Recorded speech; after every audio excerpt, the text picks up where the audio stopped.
ও দোকানে দাদু, দোকানে দাদু। আরে ঠাকুমাকে নিয়ে কি ঘুমিয়ে গেছে নাকি দোকান ছেড়ে?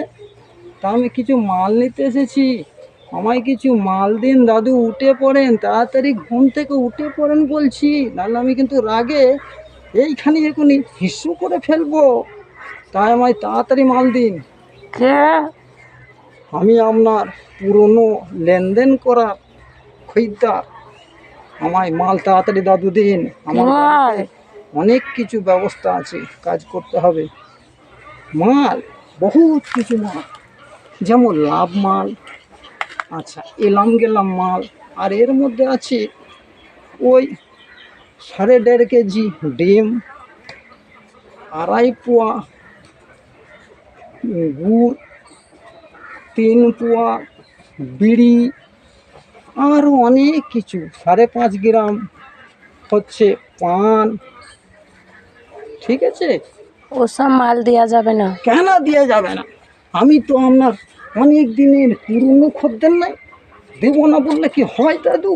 আমাকে তো দিতেই হবে, কারণ আপনাকে আমি তো তার জন্যে অনেক অনেক অনেক অনেক টাকা দেবো আপনাকে।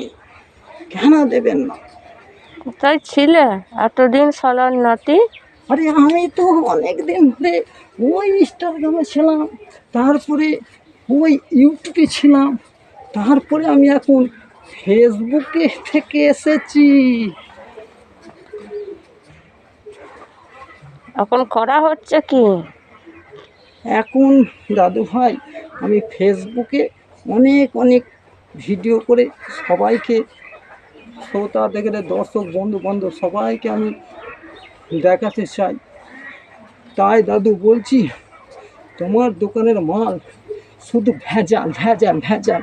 তাই দাদু বলছি, তোমার ধনে পোকা পোকা পোকা, আর তোমার দোকানে কোনো দিন আমি আসবো না। Tata tata. তবে রে শালার নাতি, ধর ধর ধর।